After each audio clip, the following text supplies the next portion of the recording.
Mais ce sera le vrai départ depuis 1960, à part la parenthèse 1960-1962. Monsieur le Président de l'Assemblée nationale, Mesdames et Messieurs les députés, je voudrais conclure par dire que ñëw fii mbégte la ci ñun. Ce n'est pas une épreuve, c'est un exercice boo xam ne ça nous permet de rapprocher les différents segments de la gestion publique. L'Assemblée nationale, et je vais y revenir tout à l'heure, qui est un segment extrêmement important. Bi ñuy dugg ci campagne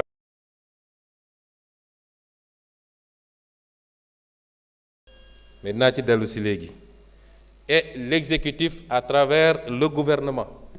Le gouvernement est désigné par le président de la République. Le Premier ministre est nommé par le président de la République. Une fois qu'il est nommé, Premier ministre bu xam boppam, une fois qu'il est nommé, il est chargé d'exécuter la politique qui a été définie pour la nation.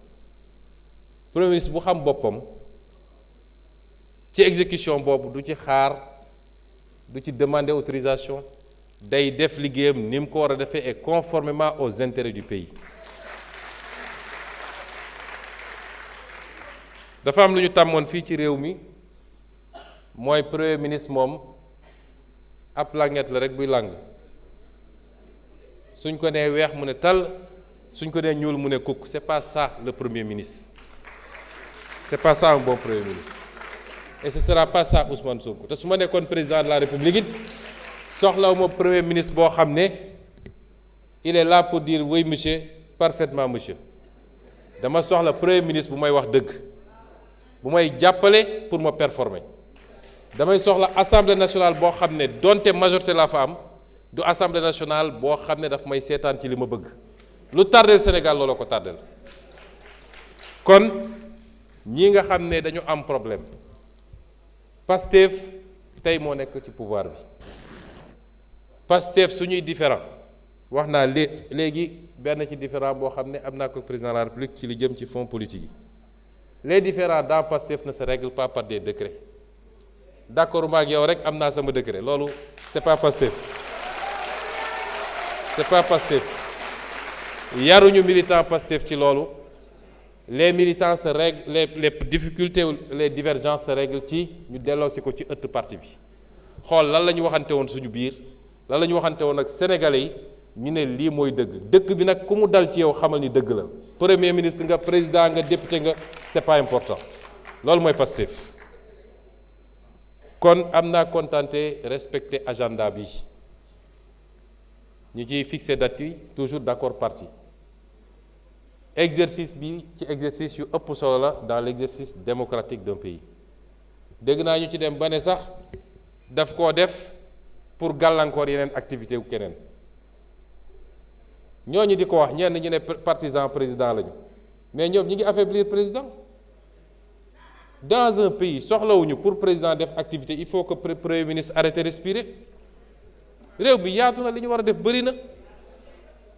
boo demee tournée ñu ne dafa bëgg a yàq tournée président. boo defee conférence ñu ne président ngi doon dajeeg FMI moo tax mu def conférence pour yàq ko. boo ñëwee assemblée ñu ne non c'est pas comme ça. yéen a ngi ñey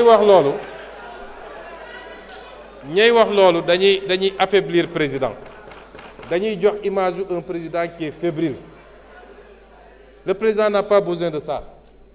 Premier ministre France buy dem assemblée nationale du tee président France la mu war a def ma ngi koy def ku mu war a recevoir mu recevoir ko.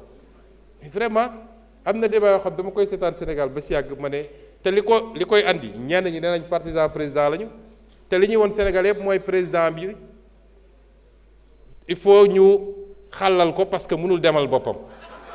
image boobu la ñuy wone. ña ca des nee nañu waa opposition bi lañ gis nga am na ci ñoo xam ne joxoon nañ seen kàddu ba pare dañuy dem dialogue mais daf ci bëri ñoo xam ne ñoom dañu am seen condition mooy pour ñu dem ànd ak président il faut que président tàqali ko premier ministre ba pare.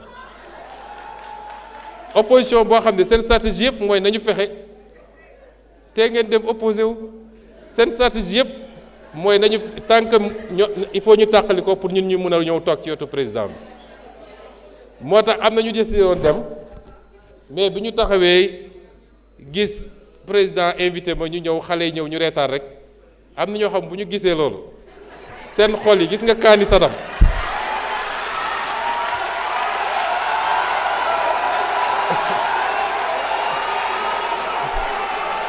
ci la ñooña non.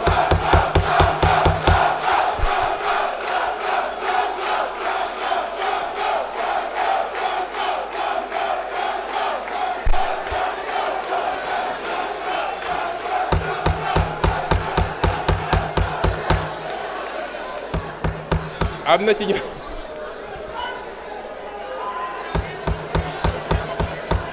s'il vous plaît may la ñu terminer en beauté aussi. may la ñu terminer en beauté. ma ne ko am na ñoo xam ne ca la ñu géddee dialogue ba ci saase waaye may félicité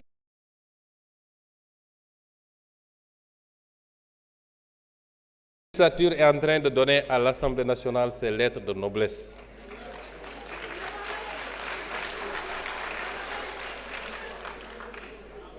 En rappelant aux Sénégalais que l'Assemblée nationale est un élément central dans tout ce qui touche à la loi et quelle que soit la forme de la loi. Kuy am initiative wala prérogative ci loi assemblée moo la ko ëppale parce que nous de l'exécutif man mun naa def projet de loi président mun na def projet de loi waaye mënuñu voter projet de loi yéen rek yéen a mun a proposer mën a voter mën a def recours devant le conseil constitutionnel man mën naa proposer waaye mënumaa voter mënumaa def recours président mën na proposer mën na def recours waaye mënul voter yéen rek am ñett yi li ngeen di def ci les politiques publiques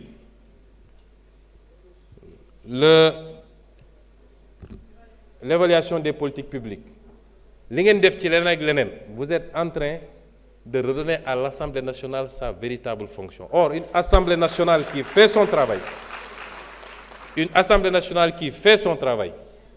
est la meilleure garantie pour que dérive yi ñu xamoon ci réew mi yépp bañ a amati ci réew mi. Et pour cela, nous vous disons, nous n'attendons pas de vous en tant qu'exécutif de la complaisance. Même su dee majorité bi ñoo bokk ak ñoom, nous attendons de vous que vous fassiez votre travail de représentation du peuple, votre travail de contrôle de l'action du gouvernement et votre travail de législation. C'est ça que nous attendons de vous. Je voudrais terminer par lancer un appel à tous les Sénégalais. Réew mi ngi ci yoon redressement la ñu wax la ñuy jëmbat ci jamono ji te ku leen wax ni dañ leen ne toog leen di xaar ba jëmbat gi pare ñu ruuj def lii ba d'ici nangam déedéet wax naa léegi tout ce qu'on est en train de faire pour oyofal dund gi ci Sénégalais yi malgré situation bi kon xaaruñu ba pare li ñuy def yépp mais li ñuy jëmbat bu ngeen ci àndeek ñun ñu def ko Sénégal fii lay baax ba faw rawatina ak ndaw ñi parce que ndaw dangaa tolloogul fooy amee bay ñàkk ñi leen bëgg a gëmloo ni teew mi teew la ñu ngi leen di nax inscrivons-nous dans une dynamique de réforme profonde d'assainissement de la gestion du pays teg ko ci dëgg ak jub d'une correcte identification de nos priorités d'une bonne orientation de nos financements mais surtout d'une mobilisation citoyenne parce que réew président defaru ko premier ministre defaru ko gouvernement defaru ko assemblée defaru ko la ñuy wone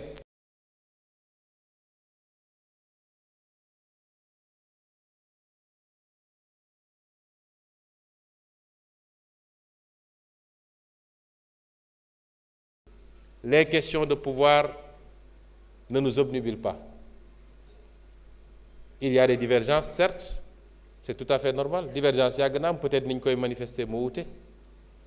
Divergence yooyu impacté wul négativement ci li ñuy liggéey moo wax ko léegi Sénégalais. Au contraire, au contraire parce que kenn ci ñi am divergence yi du bëgg ñu jam ko kenn du bëgg ne ci moom la liggéey bi yéexee au contraire c'est un accélérateur dans ce qu'on est en train de faire divergence yooyu ñu am te ci wàllu état laa bëgg a wax amu ci benn impact politique nag bu jotee ku nekk na seet nu muy defee politique am nu muy tojee bopp jana xam sénégalais yaa ngi nii kenn moomu leen bu élection jotee bu ñu toogee ba 18h kenn ku ne dina xam nu mu toll ak lu mu liggéey ñu ngi leen di gërëm di leen sant asalaamaaleykum.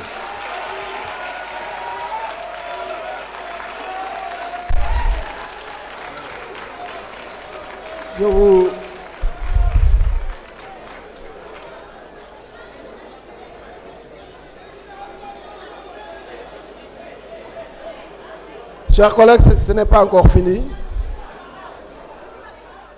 Je vous remercie, Monsieur le ministre, ainsi que les membres du gouvernement. Mes chers collègues, l'ordre du jour étant épuisé, je propose à l'Assemblée de lever la séance et de reprendre nos travaux le lundi 8 juin 2026 à 11h00 pour examiner les projets de loi suivants. Projet de loi numéro 7/2026 autorisant le président de la République à ratifier l'accord se rapportant à la Convention des Nations Unies sur le droit de la mer et portant sur les conservations et l'utilisation durable de la diversité biologique marine des zones ne relevant pas de la juridiction nationale. Accord adopté le 19 juin 2023 à New York. Aussi, le projet de loi numéro 12/2026 autorisant le président de la République à ratifier la convention d'entraide judiciaire en matière pénale entre le gouvernement du Sénégal et la République du Sénégal et la République de Gambie signée à Dakar le 12 mars 2020.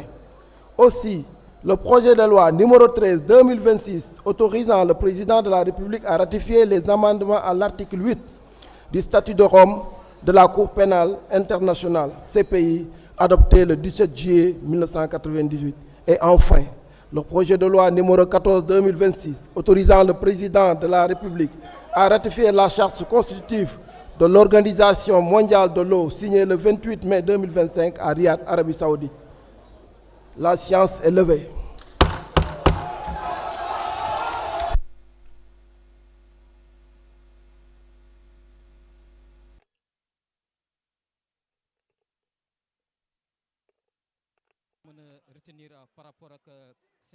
bi nga xamante ne mooy 5e passage du premier Ousmane Sonko ici à l'hémicycle mooy ci ay cadre mu mujj di rassurer ses divergences avec le président de la République amul benn njeexital ci fonctionnement gouvernement ci état bi nu muy doxee mi ngi rassurer ne ko aussi loolu compétitivité entre li nga xamante ne ak ñu muy